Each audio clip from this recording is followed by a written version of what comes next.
آیا واقعا میتوان از آینده خبردار شد؟ منظورم حدس زدن معمولی نبود. آیا ممکن است با قطعیت محض و با جزئیات کامل بدانیم که در آینده چه اتفاقایی خواهد افتاد؟ گری یک بار گفته بود قانونهای فیزیک تقارن زمانی دارند. از لحاظ فیزیکی تفاوت‌هایی بین گذشته و آینده وجود ندارد. با توجه به این نکته برخی ممکن بود بگویند بله، از لحاظ نظری دانستن آینده ممکن است. اما به یقین اغلب مردم به خاطر قدرت اراده انسان پاسخ نه به این پرسش خواهند داد. سلام و درود خدمت شما شنوندگان و بینندگان عزیز. امیدوارم هر جا که هستید اول تنتون سالم باشه و بعد حال دلتون عالی. من مهدی سیدی هستم و قرار گفتگویی داشته باشیم با خانم دکتر احمدی آذر، مترجم کتاب داستان زندگی تو و چند داستان دیگر از تد چیانگ. از خانم دکتر خواهش میکنم که خودشون رو معرفی کنم و بعد تد چیانگ و کتاب رو سرفصلشون رو برامون توضیح بدن. ممنون میشم. ممنون. فاطمه احمدی آذر هستم، دانشجوی دکترای رشته زبان و ادبیات انگلیسی و عضو گروه زبان و ادبیات انگلیسی دانشگاه آزاد اسلامی واحد تهران مرکز. عضو هیئت تحریریه نشریه تخصصی داستان سار هستم و در نشریه اصل کرمان هم دبیر بخش اسطوره شناسی هستم. داستان زندگی تو و چند داستان دیگر اولین مجموعه از تد چیانگ، نویسنده داستان‌های علمی تخیلی آمریکایی هستش که خب نظر خیلی از منتقدان ادبی دنیا رو برانگیخته به عنوان بزرگترین نویسنده علمی تخیلی معاصر. و خب تلاش شد که توی این مجموعه داستان بهترین ترجمه‌ای رو که میتونیم از این 8 داستان اولیه تد چیانگ ارائه بدیم. خیلی عالی. اگه ممکنه براتون داستان‌هایی که توی این کتاب ترجمه شده رو برامون معرفی کنید و یه توضیح خیلی مختصری از خود تد چیانگ هم برامون داشته باشید. خب داستان از 8 تا داستان کوتاه تشکیل شده این مجموعه داستان: برج بابل، درک کن، تقسیم بر 3 و مهمترینشون البته داستان زندگی تو هست که فیلم ارایوال بر اساس اقتباسی از این داستان نوشته شده. البته لازم به ذکره که خود تد چیانگ توی فیلمنامه نویسی فیلم تاثیر خیلی زیادی داشته، اما تلاش کرده که داستان اصلیش و فیلمنامه‌ای که داره می‌نویسه تفاوت‌های بارزی با هم دیگه داشته باشه و انگار ما 2 تا داستان از داستان زندگی تو داریم. اولین داستان با برج بابل شروع میشه که خب داستان یک معدنکار هستش به نام هیلالوم که از ایران راهی سرزمین بین النهرین میشه. دارن به برج بابل میرن و میخوان از برج بابلی که تا آسمون کشیده شده و حالا رسیده به طاق آسمون حفاری انجام بدن و حالا اونجا با یک گروه از معدنکارای مصری هم مواجه میشن. سنگ تراش بودن اونجا. حالا البته من بقیه داستان رو بهتون نمیگم چون دوستم خودتون بخونید. داستان برج بابل تا یک حدی ممکنه برای ما ابتداش آشنا باشه. داستانیه که ما توی کتاب‌های مقدس بارها و بارها این داستان رو شنیدیم، اما تد چیانگ روی کردی که داره توی این داستان بهتون قول میدم کاملا متفاوت از اون چیزیه که توی کتاب‌های مقدس خوندیم. دقیقاً همینطور هستش. داستان دوم درک کن هستش. تمش متفاوت هستش، راجع به فردی هستش که اوایل داستان ما متوجه میشیم که تصادف وحشتناکی انجام داده و خب بیم مردنش میره و پزشکان برای اینکه بتونن این بیمار رو احیا بکنن، از مرگ مغزی نجات بدن، اونو وارد یک پروسه هورمون درمانی کا میکنن.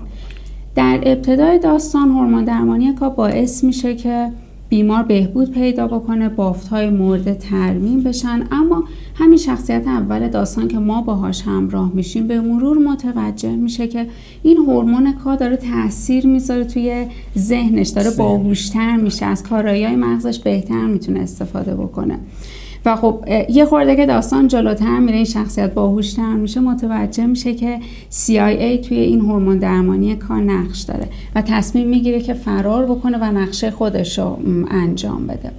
داستان سوم که ممکنه خیلی خیلی جالب باشه، چون میدونیم تد چیانگ توی هر داستانش روی یک فیلد علمی داره تمرکز میکنه. تقسیم بر 0 هست که تقسیم بر 0 یک مفهوم توی ریاضیات محض هستش.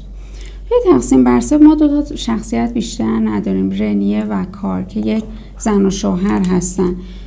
از همون موقعی که داستان واسه ما گشوده میشه و شروع به روایت میشه، رنیه داخل یک آسایشگاه روانیه و کار اومده که اون از اونجا مرخص بکنه.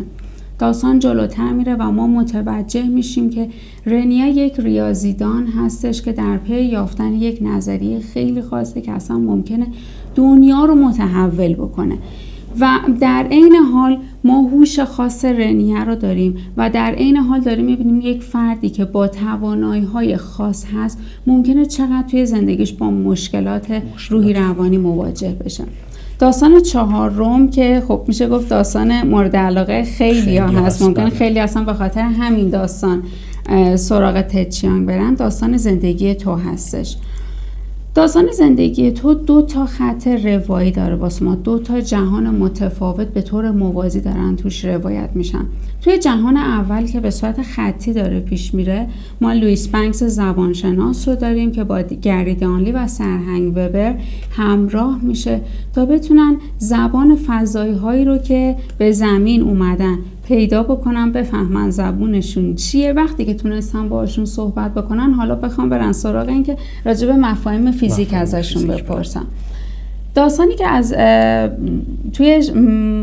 که داره به طور موازی روایت میشه به طور ناخطی، آینده لوئیس هست که انگار لوئیس وارد یک تگویی با فرزندی داره میشه که در آینده داشته و میدونه که این فرزند قراره از دنیا بره. یک جورایی وقتی که ما حالا تقریبا به انتهاش میرسیم متوجه میشیم که این تگویی بین خود لوئیس و خودش هستش، نه بین اون فرزند، چون دیگه اونم از دست رفته. و حالا میخوایم ببینیم که چه ارتباطی نویسنده داره ایجاد میکنه بین علم فیزیک و روانشناسی و اصلا زندگی 2 تا زوجی که ممکنه تو دنیای عادی 2 تا شخصیت خیلی ایدئال و خارق‌العاده باشن، ولی در عین حال 2 تا آدم هستن که هر دو پدر و مادر هستن. خیلی عالی. داستان بعدی اگر اشتباه نکنم باید داستان 72 حرف باشه. بله دقیقاً. داستان 72 حرف راجع به یک زیستشناس به نام رابرت استراتون هست. رابرت استراتون توی دنیایی داره زندگی میکنه که طلسم‌های آیین یهود خیلی توش بارزن، اصلا این طلسم‌ها کارایی دارن، انجام میشن و در عین حال علم زیست شناسی که تو دوره ویکتوریا داره رشد میکنه مطرح میشه.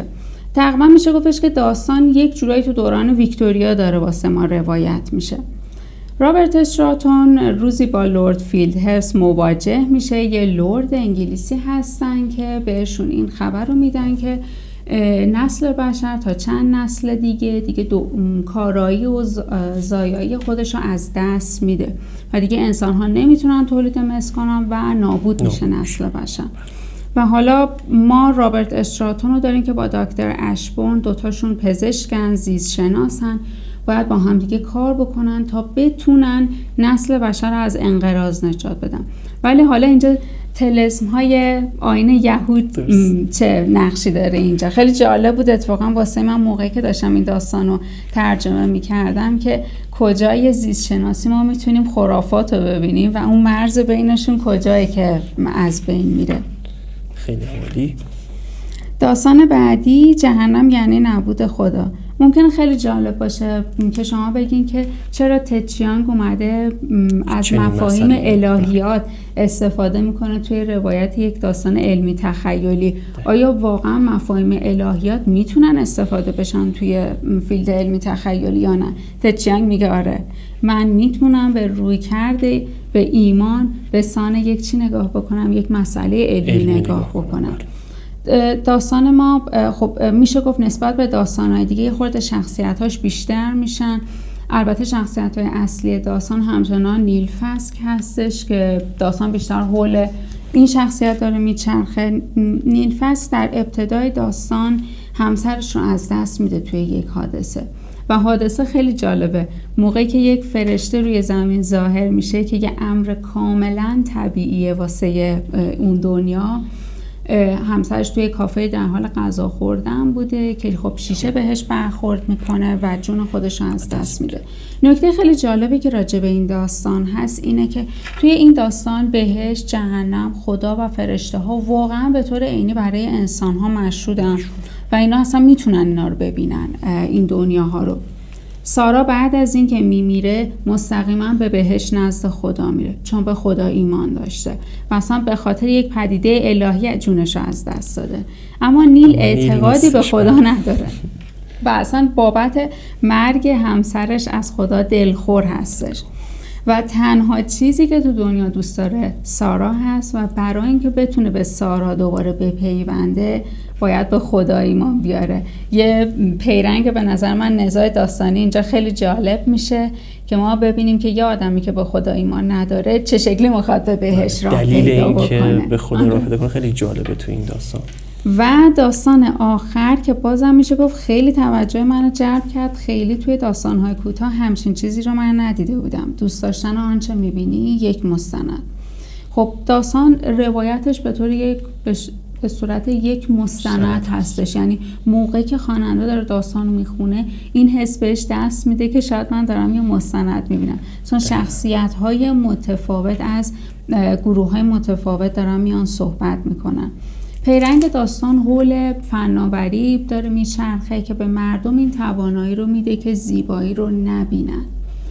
عده‌ای از دانشمندا توی این دنیای دوست داشتن آنچه تو میبینی بر این عقیدن که زیبایی باعث میشه که ما قضاوتمون رو تغییر بدیم و قضاوت حقیقی راجع به چیزا نداشته باشیم توی دنیا.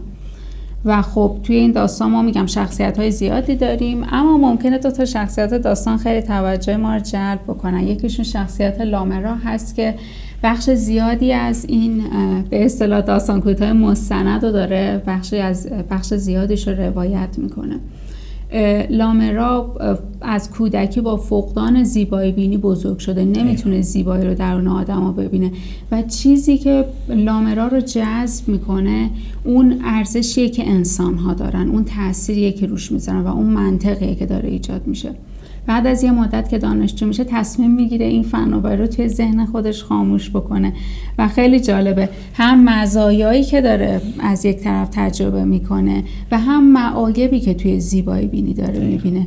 شاید بشه گفت ما توی شاخه علوم انسانی خیلی راجع به زیبایی صحبت میکنیم، ولی آیا واقعا زیبایی یک علم هست که بخواد مورد تحقیق و بررسی قرار بگیره؟